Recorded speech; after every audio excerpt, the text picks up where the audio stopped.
son importance bien sûr sur l'évolution des enfants et des élèves au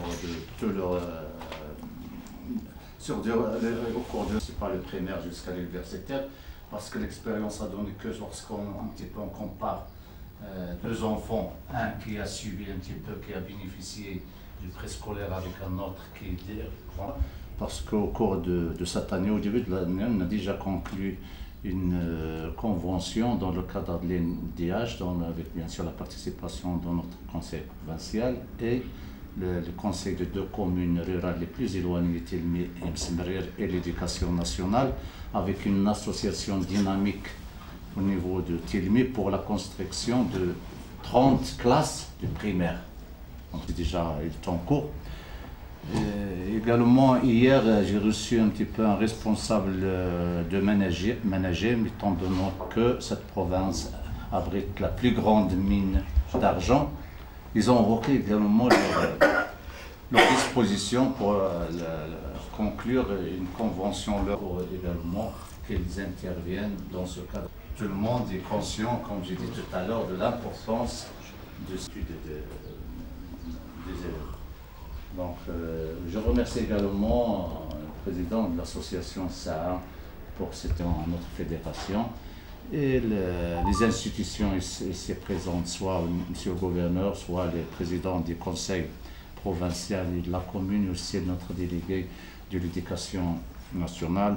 On va accompagner les deux associations pour la concrétisation, d'abord la réalisation de projets, mais ce qui est important, c'est l'après-réalisation, c'est-à-dire après l'édification, c'est assurer la pérennité du projet, c'est-à-dire qu'il faut assurer les moyens financiers pour le bon fonctionnement et surtout les moyens humains qu'il faut les former pour qu'on soit au rendez-vous. Donc, une autre fois, je vous remercie, les deux associations.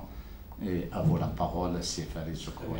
À remercier infiniment Monsieur le gouverneur de nous avoir reçus et aussi pour tous les efforts qu'il déploie pour le bien-être de cette région depuis son arrivée.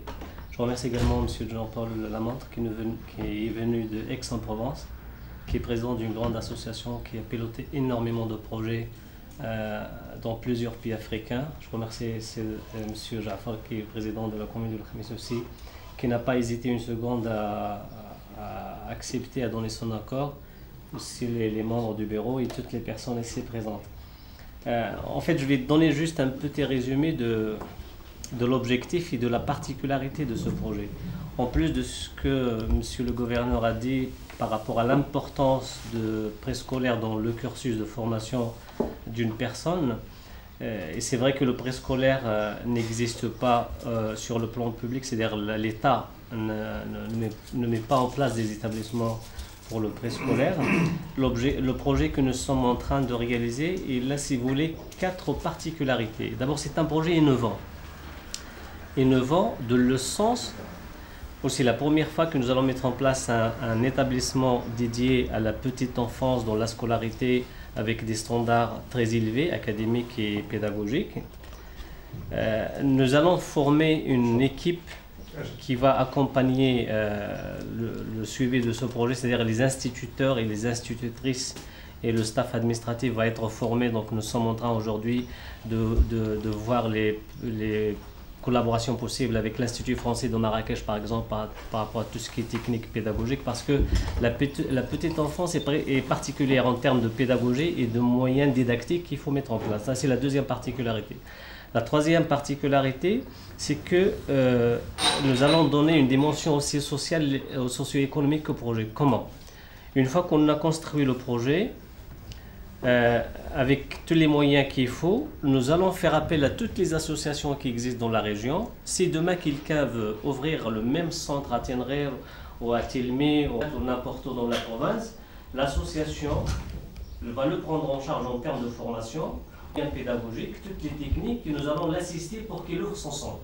Notre objectif, c'est, je ne sais pas, quelques années, nous allons voir toutes les crèches de même niveau élevé de scolarité, un peu éparpillées sur toute la province de Tenerife. Ça, c'est la troisième partie des formations gratuites et des formations d'accompagnement et d'assistance. quatrième particularité et quatrième, je dirais, spécificité de ce projet, c'est qu'il va être construit avec, comme disait Jean-Paul, avec une méthode nouvelle, et on va le construire avec une méthode qui s'appelle la construction sans bois. Donc ça va être construit avec de la terre, peut-être il y aura des pisés, il y aura des adobes, et après il y aura des copoles et des voluttes par la suite. Donc c'est un nouveau mode de construction, enfin un nouveau ancien mode, et je pense que c'est le premier projet au Maroc.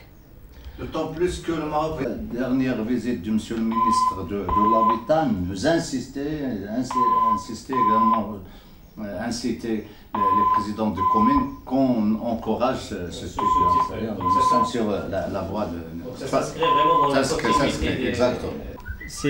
On souhaite, Inch'Allah, si on arrivera à le faire, c'est que au Maroc, nous allons former les ma'allim, les locaux, pour qu'ils apprennent comment construire avec cette nouvelle technique. Nous allons former une équipe. Cette équipe va être formée bien sûr par des architectes, par des spécialistes. Et l'équipe qui sera formée, il va faire l'application dans la construction de projet. C'est comme leur stage, c'est la construction de ce projet. Après, ils vont essayer un peu de développer. Et je pense que ça, c'est une action qui va nous permettre de revaloriser le patrimoine culturel de la région avec le renouveau de cette construction. Alors, voilà, si vous voulez, les 4 points, les 4 particularités. Maintenant, la convention qui fait objet de cette réunion, c'est une convention quadripartite. La commune de Khmesdas, où le projet sera implanté, c'est le donneur de terrain, et monsieur le... Parce que le gouverneur sans conseil provincial, on en a un. Non, le président. Hein. C'est le Hajj Brahim, excusez-nous, parce que nous, on ne connaît pas toutes ces particularités. Il va signer à côté de monsieur le gouverneur. Donc, on va... Une exception, on bénéficiera. Donc, le conseil, le provincial et monsieur le gouverneur qui représente la province, ce sont des parents, c'est-à-dire c'est un soutien moral. De personnes responsables. Et nous, on a un petit objectif, c'est de s'occuper des enfants d'Afrique et du Maghreb. Voilà, pour leur développement, parce qu'on est convaincu. C'est quoi d'Afrique? L'Afrique, c'est toute l'Afrique. Les petits toits, je l'ai un petit peu retenus. Je crois une association, les petits toits de l'Afrique. Les petits... Donc, les petits toits d'Afrique, alors ça veut dire société d'architecture et d'autoconstruction. Parce qu'on sait très bien que l'architecture, c'est une donnée qui est arrivée beaucoup plus tard dans le processus de la pensée humaine. Mais la construction, en réalité, l'autoconstruction, en réalité, est apparue dès le départ de la civilisation, puisque les gens ont commencé à construire des abris, etc. Alors donc, service d'architecture et d'autoconstruction. Et puis ça a également l'avantage d'avoir une consonance qui est liée à mon nom, puisque ça veut dire l'heure, si je comprends bien, en arabe. Et donc, moi, mon nom, c'est la montre. Ah bon. Voilà. Donc là, vous avez tout compris. Là, il y a un petit clin d'œil, si vous voulez, à mon identité. Ceci dit, les petits toits d'Afrique, parce qu'on pense que les équipements que nous créons sont des outils à toute l'enfance pour développer son territoire. Donc, nous, on a l'ambition d'aider ces enfants-là, et donc on construit des équipements pour eux. Voilà. Donc la particularité de nos constructions, ça a 2 volets. Son principal intérêt, c'est de construire des bâtiments à caractère public pour les enfants de l'Afrique francophone et du Maghreb. Ça, c'est l'aspect, je dirais, socialisant de notre action. Le deuxième aspect, c'est de construire en terre crue, pour réhabiliter finalement ce mode de construction qui est bien connu de l'Afrique et du Maghreb, puisque regardez, dans le sud marocain, on construit en terre très facilement. Mais on va rajouter à ça, si vous voulez, une technique qui est ancestrale, qui s'appelle la construction sans bois, qui a été inventée par les Nubiens en 3000 ans avant aujourd'hui, moins de 3000 ans. Construction sans bois, justement pour protéger, parce que bois de coffrage et bois de construction. Donc aucune utilisation du bois. De protéger, parce qu'on sait que la désertification progresse avec la coupe du bois, et donc on protège les zones sahéliennes avec ça.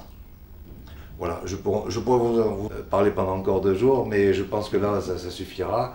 Je crois que le secrétaire général, monsieur le président du conseil provincial, monsieur Jean-Paul Sifarid, nos amis les chefs des services extérieurs, les amis de la société civile. Donc, comme vous connaissez l'importance, tous les intervenants ont déjà cité l'importance de la préscolarisation, donc de cette formation, dont le processus de scolarisation des étudiants.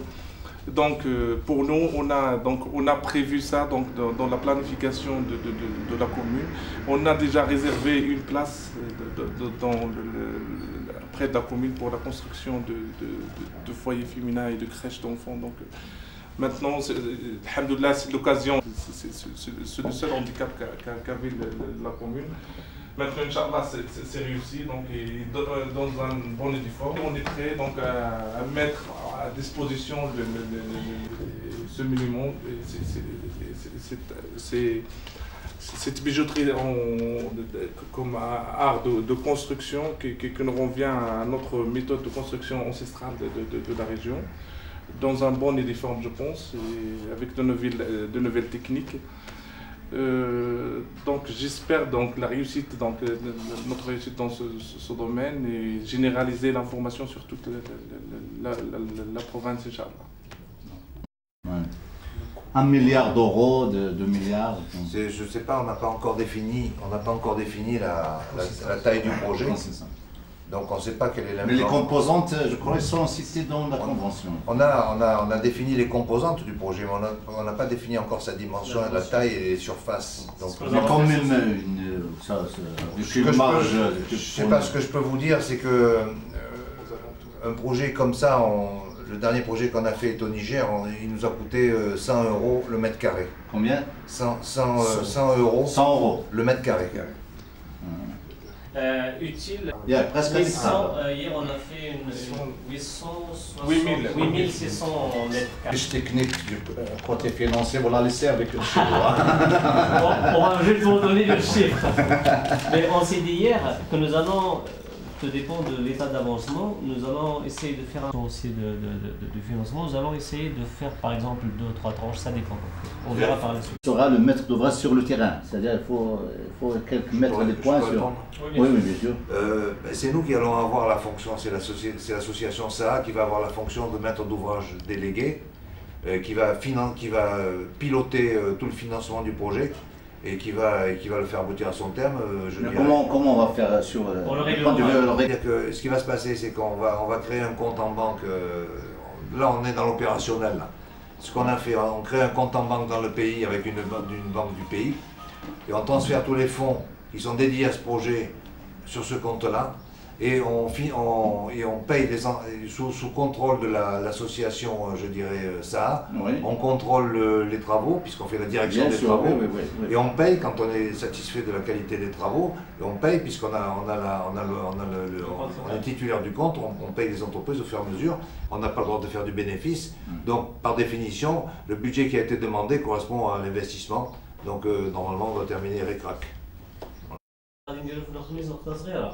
الهدف ديالنا ولو غايب والحلم ديالنا هذا البروجي ان شاء الله يتيلاجي باش اي واحد مثلا عندنا المجازين عندنا البنات عندهم ليسونس ما يخدموش اي واحد بغى يدير لا كريش ديالو لو بروغرام اللي خصو يتقرا وغادي ياخذ هذاك الشيء ويديه للدوار ديالو ويحل لا كريش ديالو ويبقى يقيد الناس على حد حنا وناس يجير اي كوم نو سي اون اسوسياسيون on va pas réaliser des bénéfices.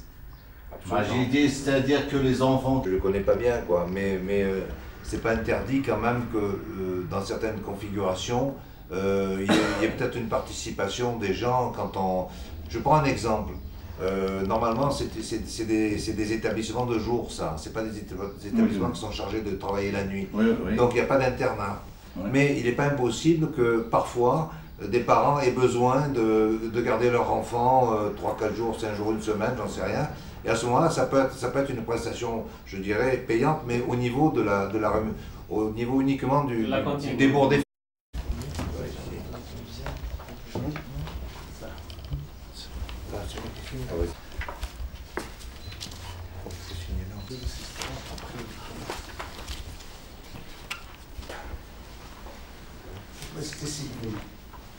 سي بلايص تاعي داك مساك. لا لا ما كاينش هنا. والله ما سنتنا.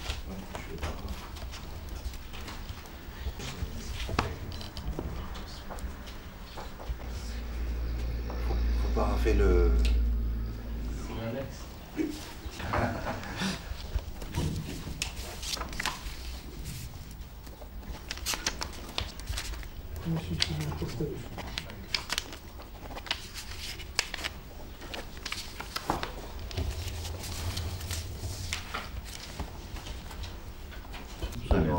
Jusqu'à Guillemine, Tantan.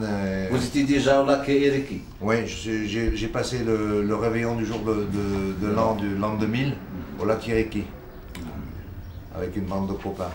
بسم الله الرحمن الرحيم. في البدايه كنشكر دات سانفو على هذا الاستجواب وعلى هذا اللقاء. المشروع اللي الان حنا بصدد التحقيق ديالو في الجامعه ديال الخميس هو مشروع اول من نوعه وعنده 4 ديال الخصوصيات. اولا هو مشروع ايكولوجي كيحترم البيئه، ومشروع كيهم واحد المرحله اللي هي حساسه في التكوين ديال الاطفال اللي هو لو بريسكولير، التعليم الاساسي اللي الدوله ما كتوفروش للاطفال. وجميع الدراسات بينات بان الا كان التعليم الاساسي قوي ومزيان وكيدار على الاسس البيداغوجيه اللي هي علميه، من بعد الاطفال ما تيكونش عندهم مشاكل في التعليم ديالهم. والخصوصيه الثالثه ديال هذا المشروع ان شاء الله هو انه غادي نبنيوه بواحد التقنيه اللي هي جديده اللي هي لا كونستركسيون سون بوا، يعني واحد التقنيه اللي غادي تمكننا اننا حنا غادي نكونوا المعلمين اللي كيبنيو بالتراب سيدير بلو بيزي وبلادوب في المنطقه، انهم يتعلموا واحد التقنيه جديده اللي ربما يقدروا يستعملوها وغادي تجر عليهم بزاف ديال النفع في الخدمه ديالهم. الخصوصيه الخامسه ديال او الرابعه ديال هذا المشروع هو اننا غادي نكونوا واحد الفريق البيداغوجي، غادي نكونوا سواء في مراكش سواء في فرنسا، وهذا الطاقم البيداغوجي اللي غادي يشرف على التسيير ديال هذه المؤسسه اللي هي لا كريش بيلوت في المنطقه، هو بدوره غادي يساهم في التكوين ديال جميع الاشخاص اللي من بعد بغاو يخلقوا المشروع ديالهم. حنا كفيدراليه الورود غادي تكلف بالتكوين ديالهم وتعطيهم جميع الوسائل البيداغوجيه وجميع المقررات اللي كتقرر في التعليم الاساسي، وغادي نديروا واحد النوع ديال المصاحبه حتى يوقفوا على رجليهم ويلونسيو المشروع ديالهم. الهدف ديالنا هو ان هذا المشروع ان شاء الله غادي يبدا في الجامعه ديال الخميس، ولكن بغينا ان في جميع الدواوير اللي كاينه في العمليه ديال التنغير في كل دوار تكون واحد لاكريش فاش يمشيو الدراري الصغار يقراو قبل ما يوصلوا للابتدائي. شكرا. وغادي ناكد على واحد النقطه، بان هذا المشروع اللي غادي نبنيوه ان شاء الله مع هاد لاسوسياسيون اللي فرنسا ومع جميع الشركاء اللي فيهم الجامعه ديال الخميس اللي كنشكروا فيهم العماله ديال تنغير، وكنشكروا بهذه المناسبه السيد العامل على المساهمه ديالو وعلى الحضور ديالو، والسيد رئيس المجلس الاقليمي السي ابراهيم تا هو الحضور ديالو والدعم ديالو المعنوي، والسيد المندوب ديال التعليم اللي كان حاضر معنا واللي عطانا تا هو الموافقه المبدئيه باش يوقف معنا في هذا المشروع لانه كيخص التعليم. وكنأكد على واحد النقطه، بان هذا المشروع اللي غادي نحققوه ان شاء الله في الجامعه ديال الخميس غادي يكون كيستقبل الاطفال اللي ما عندهمش الوسائل، وغادي يكون تعليم مجاني، يعني ما غاديش يكونوا رسوم ديال التسجيل اللي بغى يدخل لهاد لاكريش. وكنأكد مره اخرى بان هاد لاكريش ان شاء الله غادي تكون في المستوى العالي من الناحيه البيداغوجيه، من الناحيه ديال الانشطه البيداغوجيه اللي غادي تكون الداخل ديالها، وحتى من الناحيه ديال الطاقم البيداغوجي اللي حنا غادي نشرفوا على التكوين ديالو بطبيعه الحال بالمساهمه ديال المؤسسات المختصه في التكوين البيداغوجي الاطفال، لان البسيكولوجيا ديال الطفل الصغير كتطلب واحد المجموعه من المؤهلات ومجموعه من الكفاءات باش يكون التعليم ان شاء الله في المستوى. وشكرا. المشروع مهم يتفكروا في الجامعه شحال طبلانيات نصرت الجزيئه الجامعه كاسين ادغاري حلان عن تدوسان تحفظني قلنا، لان يمكن تخص التعليم الاولي كنت مازال اريد لي وجدت المؤسسه قلت المعايير نيك التعليم الاساسي الاهميه تاع خصها هذا التوفي.